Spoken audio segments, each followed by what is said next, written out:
ایک جوش کے اندر آ کر ایک خاص جذباتی کیفیت میں اپنی موومنٹ کو کال آف کر کے بیٹھ گئے.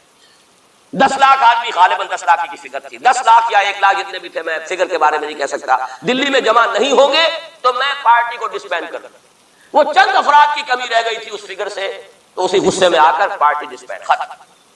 اب وہ خاکسار ہمارے ہاں تو رہ گئے، کبھی کسی خاص سیریمنی کے موقع پر کچھ سلامی دینے کے لیے چپراس کرتے آ جاتے ہیں بیچارے، وہ ان کے تو کوئی نام و نشان بس اس معنی میں ہے کہیں. اللہ اللہ ہے. اصل فنڈامنٹلسٹ آرگنائزیشن جماعت اسلامی ابھری، لیکن اس نے پاکستان میں آتی پاور پالیٹکس کے اس میں اندر اپنے آپ کو دفن کر کے زیرو کر. وہاں یہ معاملہ ہے. یہ ہے اصل میں جو فرق آپ کو سمجھنا ہے. یہ 1925 یہ جو دوسری جماعتیں ہیں، وی ایچ پی ہے، وشوا ہندو پریشد، یہ اس کی ایک ذیلی تنظیم ہے، جیسے جماعت اسلامی کی ذیلی تنظیمیں ہیں اسی طرح کی ذیلی تنظیم. آر ایس ایس خود کبھی نہیں آئی پالیٹکس، اور 2 مرتبہ تاریخ میں اس کو بین کیا جا چکا ہے ہندوستان میں. کیونکہ آر ایس ایس کا آدمی تھا جس نے گاندھی کو ایسیسینیٹ کیا تھا 1948 میں. دی پارٹی واز بین. اس کے بعد جب اندرا گاندھی کا دور آیا ہے وہ ایمرجنسی کا، اس میں بھی پارٹی اس نے بین کی تھی، آر ایس ایس بھی بین ہوئی ہے، لیکن ہر مرتبہ پہلے سے زیادہ اوبھر کر آئی.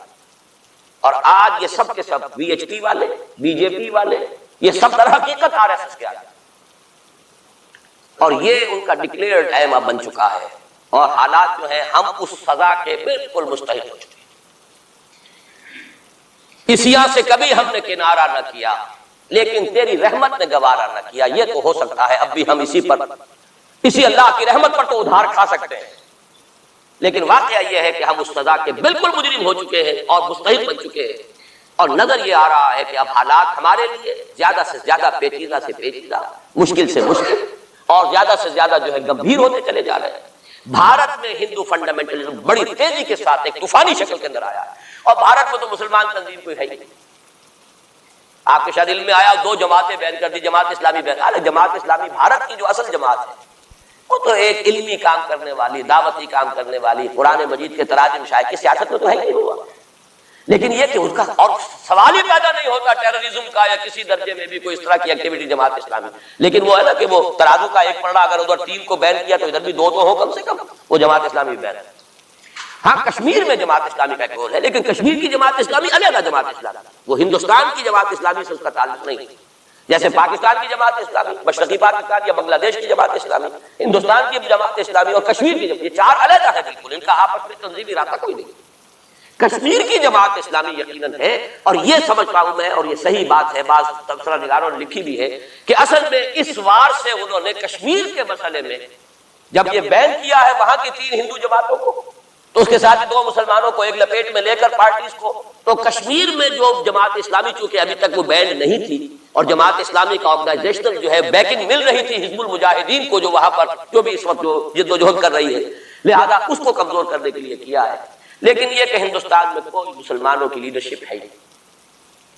سارے قائدین تو پاکستان بنا کے پاکستان آ گئے تھے، رہ تو گئے تھے وہاں پہ وہی جمعیت علماء ہند کے لوگ. اس وقت بھی سنبھالا ہے تو انہوں نے سنبھالا، مولانا حفظ الرحمان سے ہاروی نے سنبھالا ہے، مولانا ابوالکلام آزاد نے کچھ سنبھالا دیا جتنا بھی دے سکے. باقی مسلم لیگی تو سبھی آ گئے تھے وہاں سے، رہ کون گیا؟ لے دے کر مدراس میں کوئی 1-2 اور کیرالہ کے اندر. کیرالہ میں البتہ یہ کہ راشٹریہ سیوک سنگھ کے مقابلے میں مسلم سیوک سنگھ قائم کیا گیا، اور وہ کام بہت اچھا کر رہے ہیں. لیکن یہ کہ ان کو بھی بین کر دیا گیا، انہوں نے خود بھی اپنے آپ کو ڈیزالو کر لیا. انہوں نے کہا کہ جب ہمارا تو اصل مسئلہ جو ہے وہ راشٹریہ سیوک سنگھ سے ہے، اگر آر ایس ایس بین ہو گئی تو ہمیں کوئی ضرورت ہی نہیں کام کرنے کی. انہوں نے خود بھی ڈیزالو کر دیا اپنے آپ. لیکن بہرحال یہ تو میں کچھ تفاصیل ہیں جو آپ کو بتا رہا ہوں. اصل بات یہ ہے کہ اس وقت ہندوستان میں مسلمانوں کی حالت بہت مخدوش ہے.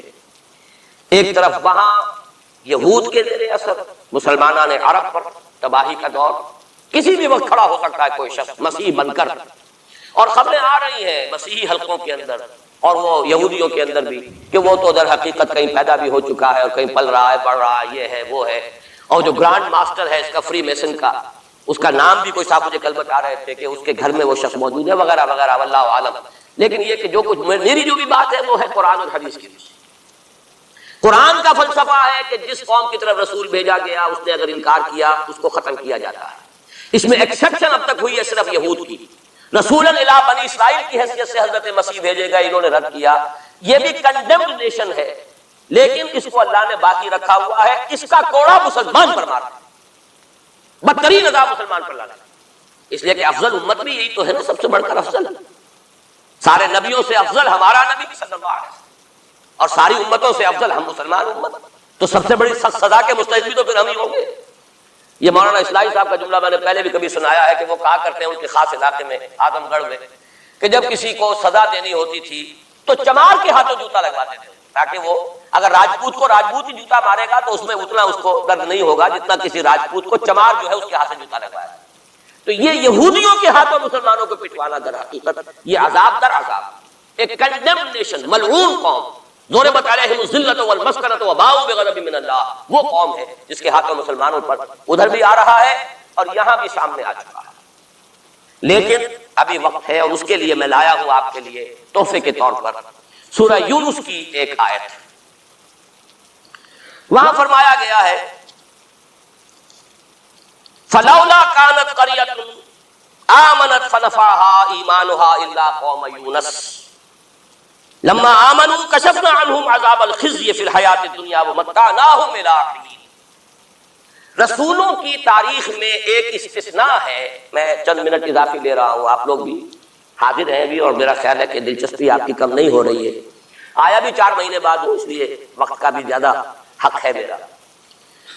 ایک استثناء تو میں نے کہا یہودی، انہوں نے اپنے رسول کو اپنے اعتبار سے سولی پر چڑھایا لیکن ابھی تک بچے ہوئے، لیکن ان کی تو ہونی ہے وہ سزا جو آنی ہے حضرت مسیحی کے ہاتھوں آنی۔ جب وہ دجال آئے گا، دجال کے ہاتھوں مسلمانوں کی خوب پٹائی ہو چکے گی، عرب مسلمانوں کی، پھر ان کو کیفر کردار تک پہنچانے کے لیے حضرت مسیح آئے۔ یہ احادیث صحیحہ کے اندر بالکل صحیح، جس میں کسی شک و شبے کی گنجائش نہیں، اس میں گنجائش شک و شبے کی یا قادیانی کے لیے ہے یا منکر حدیث کے لیے، کسی راسخ العقیدہ مسلمان کے لیے ممکن۔ لیکن ایک استثناء اور رہا، وہ قوم یونس علیہ السلام، اس قوم کو بھی حضرت یونس علیہ السلام بھیجے گئے، اس کی طرف انہوں نے رد کر دیا اور عذاب الہی کا فیصلہ ہو گیا۔ لیکن ایک قانون اللہ کا رہا ہے رسولوں کے باب میں، رسول ہجرت نہیں کر سکتا، اپنی جگہ کو چھوڑ کر نہیں جا سکتا جب تک کہ ایکسپریس پرمیشن اللہ کی نہ آ جائے۔ جیسے آپ کو معلوم ہے کوئی بڑا افسر جو ہوتا ہے وہ اپنے ہی کانٹ لیو اسٹیشن، ڈی سی نہیں جا سکتا اپنا ہیڈ کوارٹر چھوڑ۔ اسی طریقے سے رسول اللہ کا نمائندہ، حکومت خداوندی کا نمائندہ، وہ نہیں جا سکتا۔ حضرت یونس سے صرف یہ خطا ہوئی غصے کی وجہ سے، اور غصہ کس کے خلاف؟ اللہ کے خلاف نہیں، معاذ اللہ، ان کافروں کے خلاف غصے کی وجہ سے چھوڑ کر چلے گئے کہ بس اب عذاب آنے والا ہے تو عذاب کے مستحق ہو گیا، میں جا رہا ہوں۔ ابھی اللہ کی اپروول نہیں آئی تھی جانے کی۔